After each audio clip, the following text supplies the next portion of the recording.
1분기 경제 성장률이 10년여 만에 가장 어둡게 나타났습니다. 한국은행은 이번 결과로 비관론이 확산하는 것을 경계하는 모양새입니다. 박영선 중소벤처기업부 장관이 중소기업인들을 만나 대화의 시간을 가졌습니다. 가업 승계 등에 대해서 허심탄회한 대화가 오고 갔다고 합니다.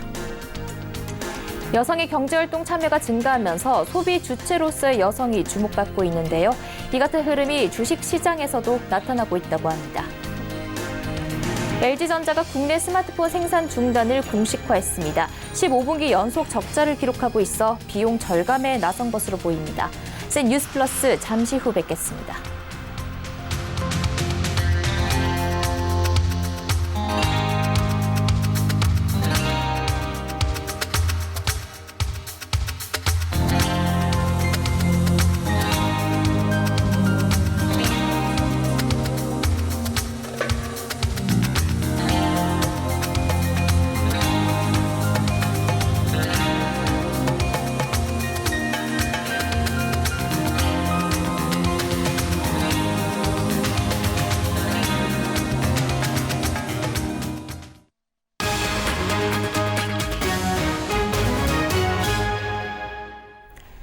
시청자 여러분 안녕하십니까? 센 뉴스 플러스 양한나입니다.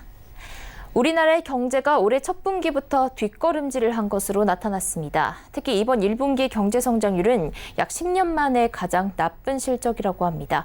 한국은행은 이번 결과로 비관론이 확산하는 걸 경계하면서 상반기 경제 성장률 전망치인 2.3% 달성이 가능하다고 내다봤습니다. 고현정 기자입니다. 한국은행이 국내 총생산 속보치를 통해 올해 1분기 경제성장률이 글로벌 금융위기 이후 가장 낮은 마이너스 0.3%를 기록했다고 밝혔습니다. 이는 금융위기 당시인 지난 2008년 4분기 마이너스 3.3%를 기록한 이후 10년여 만의 최저치입니다. 전년 동기와 비교한 성장률은 1.8%로 이 역시 2009년 3분기 이후 가장 낮았습니다. 주된 원인은 수출과 설비 투자가 줄어든 영향으로 분석됩니다. 한은에 따르면 LCD 등 전기 및 전자기기를 중심으로 수출이 2.6% 감소했고 특히 반도체 제조용 장비와 운송 장비 등 설비 투자가 무려 10.8% 감소한 것으로 나타났습니다. 여기에 민간 소비는 3년 만에 최저치인 0.1% 증가에 그친 데다 정부 소비 역시 0.3% 증가에 그치며 전년도 4분기에 정부 지출 효과가 워낙 컸던 데 따른 기저효과가 작용했다는 분석입니다. 업종별로는 제조업이 전분기 대비 2.4% 감소해 2009년 1분기 이후 10년 만에 최저치를 보였고 전기, 가스, 수도 사업이 7.3%, 건설업이 0.4% 감소한 것으로 집계됐습니다. 경기 침체에 대한 우려가 커질 수밖에 없는 상황이지만 한국은행은 일시적 요인이 영향을 미친 결과인 만큼 경기에 대해 과도하게 비관적일 필요가 없다고 설명했습니다. 또한 민간 소비 증가가 축소된 것은 많은 예약 대수에도 불구하고 노사 합의 지연에 따른 공급 차질 등으로 승용차 소비가 감소하였으며 전년에 비해 따뜻한 날씨로 인해서 의류 소비 또한 의료 소비 등이 줄어드는 등 일시적인 요인들의 영향을 받은 것입니다. 이처럼 1, 4분기 중 마이너스 성장에는 일시적이고 이례적인 요인들이 상당히 작용을 했습니다. 한국은행은 2분기 경제성장률이 전기 대비 1.5%, 전년 동기 대비 2.6% 이상이 나오면 상반기 경제성장률 전망치인 2.3%를 달성할 수 있을 것으로 전망했습니다. 한편 1분기 실질 국내 총소득은 교역 조건이 개선되면서 전기 대비 0.2% 증가했습니다. 서울경제TV 고현정입니다. 한국 수출에서 효자 노릇을 톡톡히 했던 벤처기업 수출이 올해 1분기 마이너스로 돌아섰습니다. 분기 기준 벤처 수출이 마이너스를 기록한 건 2017년 4분기 마이너스 4.6%를 기록한 이후 5분기 만입니다. 한국무역협회에 따르면 올 1분기 벤처기업 수출액은 45억 3천만 달러로 작년 같은 기간 대비 2.7% 감소했습니다. 같은 기간 전체 기업 수출 증감률 마이너스 8.5%와 비교하면 양호한 수준이지만 벤처기업 수출이 2년 연속 역대 최고치를 경신하면서 승승장구해온 점을 고려하면 아쉬운 결과입니다. 벤처 수출은 1995년 관련 통계를 집계한 이래 2017년 역대 최대인 181억 6천만 달러를 기록한 데 이어 지난해 199억 9천만 달러로 다시 한번 기록을 갈아치웠습니다. 특히 지난해 연간 벤처 수출 증가율은 10.1%로 전체 수출 증가율 5.4%를 크게 웃돌았습니다. 이 추세를 이어간다면 올해는 총 수출액 200억 달러 돌파가 가능할 것으로 여겨졌던 상황이었습니다. 하지만 지난해 말부터 반도체와 중국 수출 부진 속에서 한국 수출이 4개월 연속 내리막길을 걸으며 벤처 수출도 함께 움츠러들었습니다. 벤처 수출이 감소한 건 그동안 한국 벤처기업의 주요한 시장이었던 중화권 수출이 부진했던 영향이 컸습니다. 박영선 중소벤처기업부 장관이 중소기업인들을 직접 만나 소통의 시간을 가졌습니다. 상생과 공존이란 주제로 150분 동안 각종 현안을 논의했습니다. 가업 승계와 스마트 제조 혁신 실현, 협동조합 활성화 등에 대한 허심탄회한 대화가 오갔습니다. 김혜영 기자입니다. 박영선 중소벤처기업부 장관이 취임 후 처음으로 중소기업 중앙회를 찾았습니다. 중소기업인들을 직접 만나 건의사항을 듣고 정책에 반영하기 위한 자리를 마련한 건데 다양한 애로사항이 쏟아졌습니다. 우선 기업의 가업 승계 요건 완화가 테이블에 올랐습니다. 현재 많은 중소기업은 가업 승계 공포에 시달리고 있습니다. 우리나라의 증여 상속세 최고 세율은 50%, 일본에 이어 두 번째로 큰 국가이자 경제협력개발기구의 평균의 2배에 달합니다. 천문학적인 상속세 부담은 물론이고 상속 후 10년간은 자산의 80% 이상을 보유해야 하고 고용 유지와 업종 변경도 불가능합니다. 이 때문에 중소기업의 경우 가업 승계를 포기하고 회사를 파는 경우가 허다합니다. 감당하기 어려운 상속세 부담이 한국 제조업의 실핏줄로 불리는 중소기업의 영속성을 저해하는 장애물로 작용한 셈입니다. 저희 회사도 그렇지만 많은 기업들이 이 요건 때문에 아예 생각 자체를 못하고 있는 회사가 많습니다. 기업의 업력이 증가할수록 매출액이나 자산이 급증하고 일자리 창출 능력도 높아져 사회적 가치가 매우 높습니다. 박영선 장관은 중소기업인들의 의견에 공감을 표하고 기업의 사회적 책임과 균형을 맞춰 가업 승계와 관련한 불합리한 면을 개선하겠다고 밝혔습니다. 40년 이상 된 기업이 1% 정도밖에 되지 않죠. 그 업력이 많은 중소기업이 늘어나면 그만큼 이제 강한 중소기업이 될 수 있는 하나의 근거가 되는데 사회의 자산이라는 시각에서 봤을 때는 그런 제도는 저는 좀 불합리하다라고 보고 그것은 고쳐야 된다고 생각하고요. 이번 자리에서는 담합 적용 배제와 전담부서 설치 등 협동조합 활성화에 대한 건의도 이어졌습니다. 박 장관은 대기업과 중소기업 간 자발적인 상생협력과 공정경제 구축, 스마트 제조혁신 실현 등을 강조하며 국내 중소기업이 강소기업으로 나아가는데 역량을 집중하겠다고 밝혔습니다. 서울경제TV 김혜영입니다. 여성의 경제활동 참여가 증가하면서 소비 주체로서의 여성이 최근 주목받고 있는데요. 그 결과 여성을 타깃으로 하는 산업이 발달하기도 새롭게 생겨나기도 하고 있습니다. 이 주식시장 역시 여성이 새로운 키워드로 떠오르고 있습니다. 이소영 기자입니다. 경제활동을 하지 않던 과거 여성의 소비는 생필품 위주였습니다. 하지만 여성들의 경제활동 참여가 증가하면서 최근에는 소비 패턴이 다변화됐고 이에 시장도 여성을 주목하고 있습니다. 대표적인 분야가 바로 헬스케어입니다. 스포츠 의류 브랜드나 미용 혹은 요가와 같은 헬스 산업이 성장한 것입니다. 여기에 더해 최근 국내에서는 피임의약품 업계가 여성과 관련해 주목할 분야로 꼽히고 있습니다. 지난 11일 헌법재판소가 낙태죄 헌법 불합치 판정을 내리면서 관심이 모인 것입니다. 염동찬 이베스트 투자증권 연구원은 실질적인 낙태죄 폐지까지는 관련 법론이나 보험 등 해결할 문제들이 많은 데다가 비용적인 측면에서도 여성들에게 낙태가 쉬운 선택지는 아닐 것이라며 오히려 다른 피임 방법에 대한 수요가 증가할 가능성이 높다고 전망했습니다. 이와 관련해 업계에서는 국내 사후 피임약 시장에서 높은 점유율을 보이고 있는 현대약품을 주목하고 있습니다. 뿐만 아니라 국내 사전 피임약 시장을 양분하고 있는 알보젠 코리아와 동아제약 역시 관심을 받는 종목입니다. 다만 알보젠 코리아의 경우 현재 주식 분산 요건 미달로 상장 폐지 절차가 진행 중이라는 점에서 알보젠 코리아의 유통을 담당하고 있는 유한양행이 반사이익을 누릴 것으로 기대되고 있습니다. 종목 투자만 여성에 주목하는 것은 아닙니다. 펀드 시장도 여성의 눈을 돌려 상품 출시를 잇따라 하고 있습니다.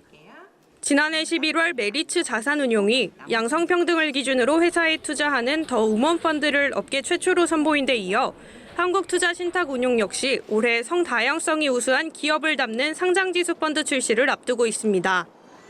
산업을 넘어 주식시장 키워드로 떠오른 여성. 관련 분야가 얼마나 성장할 수 있을지 귀추가 주목됩니다. 서울경제TV 이소연입니다. LG전자가 국내 스마트폰 생산 중단을 공식화했습니다. 이번 조치는 15분기 연속 적자를 기록하고 있는 LG전자 스마트폰 사업의 비용 절감을 위해 예견된 수순이었다는 게 업계 반응입니다. 평택 스마트폰 생산 인력 750명은 창원으로 재배치하고 평택 사업장의 스마트폰 생산 라인은 베트남 하이퐁으로 이전합니다. LG전자 평택 사업장은 글로벌 스마트폰 생산 전략의 컨트롤 타워 역할을 수행하게 됩니다. 현재 평택 생산 인력 1,400여 명 중 750여 명을 H&A 사업본부 창원 사업장으로 재배치해 공기청정기와 건조기 등 생활 가전 물량 증가에 대응합니다. 평택 사업장에 남는 나머지 인원은 스마트폰 생산 전 양산성 검증 등 테스트에 집중합니다. 한편 자진 퇴직 의사를 밝히는 직원에 대해서는 보상금을 지급할 예정이지만 인위적인 구조 조정은 없다는 것이 LG전자의 입장입니다. 올해 신산업 신기술의 출시를 가로막는 불합리한 규제를 면제 유예해주는 규제 샌드박스 적용 사례가 100건 이상 나올 전망입니다.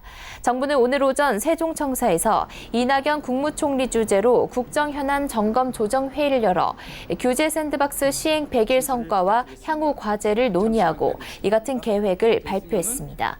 정부는 지난 1월 17일 기업이 규제 존재 여부를 빠르게 확인받을 수 있는 규제 신속 확인과 규제 적용 없이 제품 서비스의 시험을 허용하는 실증 특례, 일시적으로 시장 출시를 허용하는 임시 허가 등 3종 제도를 도입했습니다. 현재까지 26건의 규제 샌드박스 승인이 이뤄졌으며 5월 초까지 20여 건을 추가로 심사합니다. 앞으로 금융혁신 분야와 지역혁신 분야에서도 본격 심사가 시작되면 올해 안에 100여 건 이상 적용 사례가 나올 수 있을 전망입니다. 정부는 우리의 규제 샌드박스 승인 규모는 가장 많은 승인을 하는 영국에 비해 2배가 넘는다며 외국과 비교해 가장 짧은 시간 최다 적용 사례를 창출했다고 평가했습니다. 또 금융 분야 중심인 외국과 달리 우리는 산업 전반의 분야에 걸쳐 광범위하게 시행 중이라며 한국형 규제 샌드박스 모델이 창출됐다고 자평했습니다. 한편 규제 샌드박스 도입 후 금융 분야에서는 신용카드 기반 개인 간 송금 서비스, 개인 가맹점을 통한 QR 간편 결제 서비스, 공공기관 모바일 전자고지 활성화 등이 선정됐습니다. 입주자 모집 공고문 읽어주는 남자의 정창신 기자 나와 계신데요. 이 코너는 깨알 같은 입주자 모집 공고문을 살펴보고 이 단지에 관심 있는 수요자분들에게 어떤 게 장점인지 주의해야 할 점 무엇인지 알아보는 시간인데요. 정 기자, 오늘 어떤 단지 알아볼까요? 네, 오늘은 계룡건설이 송파 위례 신도시에 짓는 아파트입니다. 송파 위례 리슈빌 퍼스트 클래스 아파트 단지의 입주자 모집 공고문을 가지고 나왔는데요. 어제죠. 이 아파트 1순위 청약 접수가 있었는데 460여 가구 모집에 3만 2천 명가량이 접수를 하면서 평균 경쟁률 70대 1을 기록하기도 했습니다. 이 단지 당첨자 발표는 다음 달 3일로 예정돼 있습니다. 네, 이 북위례 리슈빌, 그럼 단지 개요 한번 알아볼까요? 네. 자, 뒤에 지금 단지 조감도를 띄워놨는데 101동부터 108동까지 8개의 동으로 이루어져 있고요. 전용 면적은 105에서 130제곱미터. 그러니까 평형으로 따지자면 30평에서 39.5평 정도 되는 중대형 아파트고요. 총 세대수는 494가구로 이루어져 있습니다. 네, 평형이 크니까 좀 비싸지 않을까 하는 생각이 드는데 중도금 대출 기준이 되는 분양가 9억 원이 넘을지 궁금하네요. 네. 뭐 바로 입주자 모집 공고문을 좀 살펴보면 깨알 같은 글씨로 좀 숫자들이 막 나열돼 있는데요. 자, 한번 보시겠습니다. 자, 가장 많은 세대수를 차지하고 있는 게 전용 면적 105제곱미터인데 188가구로 이루어져 있거든요. 자, 공급 금액, 그러니까 분양가를 보면 8억 2,500만 원에서 8억 7,800만 원으로 이루어져 있습니다. 이 가격이면 분양가가 9억 원 미만이니까 중도금 대출을 받을 수 있다. 이렇게 이해하시면 되겠고요. 그 다음으로 많은 평형인 이 169가구가 들어가 있는 전용 면적 111제곱미터 같은 경우에는 자, 층수를 한번 보시면 1층부터 4층까지죠. 분양가가 8억 6,500에서 8억 9,300만 원입니다. 그러니까 이 저층들은 중도금 대출을 받을 수 있다. 이렇게 이해를 하시면 되고, 그런데 5층부터 앞자리가 바뀝니다. 5층은 9억 240만 원. 그리고 6층 이상은 9억 2천만 원이거든요, 분양가가. 자, 그러면 한 아파트 단지지만 저층인 1층부터 4층까지는 중도금 대출을 받을 수 있고, 또 5층 이상은 9억 원을 넘어가니까 중도금 대출을 받을 수 없는 그런 상황이 발생되는 겁니다. 자, 네. 이렇게 좀 봤더니 아까 총 494가구 중에서 절반가량은 이 9억 원, 분양가가 9억 원 미만이라 중도금 대출을 받을 수 있고, 나머지 절반가량은 9억 원을 넘기 때문에 중도금 대출을 받을 수 없는 것으로 나타났습니다. 네, 33평형 이상은 대출을 받아서 집을 살 수 없다고 하니 자금 계획을 잘 세우셔야겠습니다. 그런데 위례에서 이 분양가 9억 원 정도면 가격이 비싼 건지 싼 건지 궁금해지는데 주변 아파트 시세는 어떻게 됩니까? 네. 자, 준비한 표를 좀 보시면, 자, 이번에 분양하는 북미래 리슈빌 단지 근처에 송파 푸르조 단지의 가격을 좀 알아봤습니다. 이 단지를 선택한 이유는 좀 비슷한 규모이기 때문인데요. 자, 7개 동에 549가구 규모로 이루어져 있는데 2012년에 분양을 했습니다. 당시에 분양가가 7억 1천만 원에서 7억 6천만 원 정도 했는데 지금 분양하는 것과 비교해 보면 한 1억 원 정도 좀 저렴했죠. 그런데 최근 실거래가를 국토부 실거래가 통해서 알아봤더니 지난달 11억 8천만 원의 거래 실적이 나왔습니다. 이게 무슨 말이냐면 북위례 리슈빌 전용 면적 105제곱미터의 분양가가 8억 2,500에서 8억 7,800만 원이니까 한 3억 원가량이 싸다라고 이해할 수가 있는 겁니다. 네, 분양가만 보면 그렇게 저렴해 보이는데 보통 발코니 확장비라는 게 추가가 되잖아요. 요즘에 대부분 이 발코니 확장을 하기 때문에 그 발코니 확장비까지 포함을 하면 집값이 더 올라갈 것 같은데요. 네, 일단 발코니 확장비가 얼마인지 자, 공고문 통해서 한번 알아보면 아까 말씀드린 대로 전용 면적 105에서 111제곱미터가 가장 많다고 말씀을 드렸는데 공고문에 나와 있는 발코니 확장 금액 1,600만 원에서 1,800만 원을 추가로 지불해야 된다는 얘기입니다. 자, 이게 무슨 말이냐면 아까 말한 기본 이 분양가에다가 발코니 확장비 1,800만 원가량을 추가로 내야 되고 플러스 아까 이 494가구 중에 절반가량이 중도금 대출을 받을 수 있다고 했는데 이 중도금 대출은 이 단지 같은 경우에는 20%가 계약금, 또 60%가 중도금, 나머지 20%가 잔금으로 구성돼 있습니다. 분양가가. 그러면 계약금 20%라면 평균 9억 원으로 봤을 때 1억 8천만 원을 현금으로 가지고 있어야 이 단지 계약을 할 수 있다는 얘기고, 여기에 중도금 대출을 받는 세대 같은 경우에는 한 5억 4천만 원을 중도금 대출을 받아야 되는데 이 단지 입주 예정일이 2021년 10월이거든요.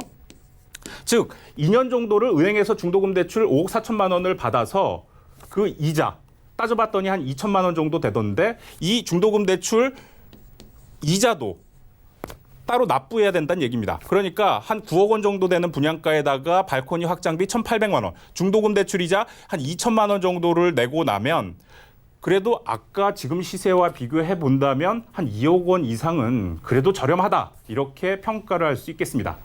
네. 네, 말씀 들어보니 그럼 지금 시세만 유지를 한다면 2억 원 이상이 남을 수가 있는 거네요? 네. 그거는 지금 시세, 지금 부동산 시장 상황이 2년 후, 뭐 지금 이 단지 같은 경우에는 전매 제한이 4년이거든요. 그러니까 4년 이후에도 유지가 된다라는 가정하에 그런 얘기인데요. 자, 오늘 감정원에서 주택 매매 가격 동향 발표한 지표를 좀 봤더니 서울 아파트 가격이 24주 연속 하락했습니다. 그리고 정부는 뭐 끊임없이 지금 정부는 부동산 규제 일변도로 가고 있거든요. 그러니까 부동산 정책이 크게 바뀌지 않을 것이란 예측을 할 수 있는데 입주하는 2년 뒤 그리고 뭐 그 시기까지는 좀 지켜봐야 되지 않을까, 부동산 시장을. 그리고 그러면 그 당시 상황으로 봤을 때 이 금액이 과연 싼지, 뭐 시세 차익이 얼마나 날지는 그 당시 뭐 따져봐야 할 문제인 것 같습니다. 네, 그럼 이 입주자 모집 공고문에서 좀 주의해야 할 점은 뭐가 있었습니까? 네, 계속 입주자 모집 공고문 좀 살펴보면요.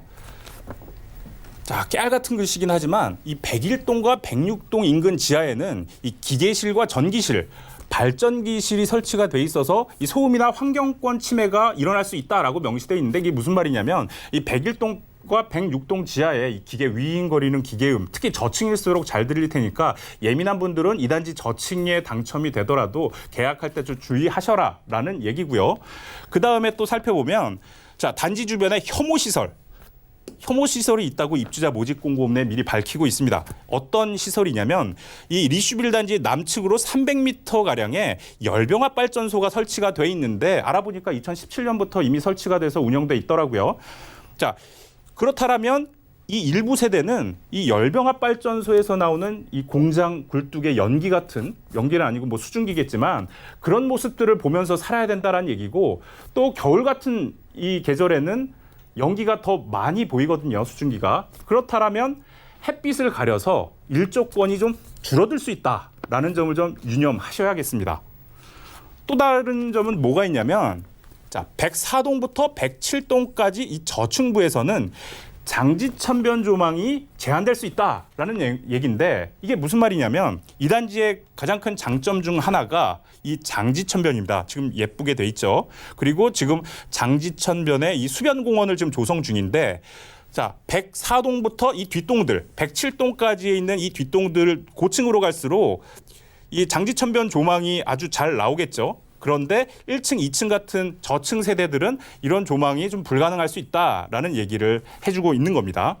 그리고 또 보면, 자, 101동, 108동 이 지하주차장의 진출입구에 인접해 있는 특히 저층 세대는 차량 소음이나 진동, 매연, 또 뭐 환경권이나 사생활권의 침해가 발생할 수 있다라는 얘기를 좀 해주고 있는 건데요. 자, 요즘 아파트 지상으로는 차들이 잘 안 다니니까 이 단지 같은 경우에도 여기가 주출입구입니다.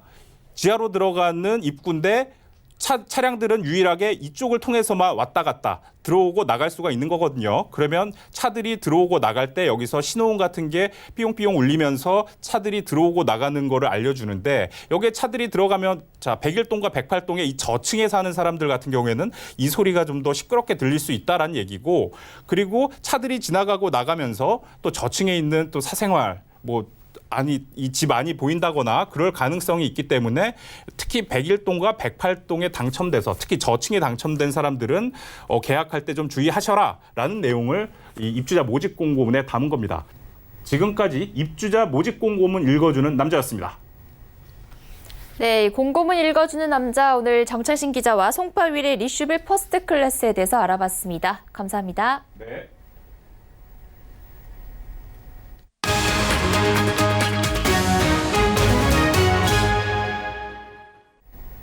스스로 핸들을 꺾어 차선을 바꾸거나 주차하는 반자율주행 자동차가 늘어 제도적 기반이 마련됐습니다.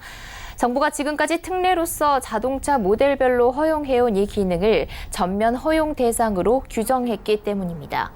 국토교통부는 이런 내용을 포함한 자동차 및 자동차 부품 성능과 기준에 관한 규칙 일부 개정안을 내일 입법 예고한다고 밝혔습니다. 개정안은 차량에 대한 운전자 지원 첨단 조향장치 장착을 허용했습니다.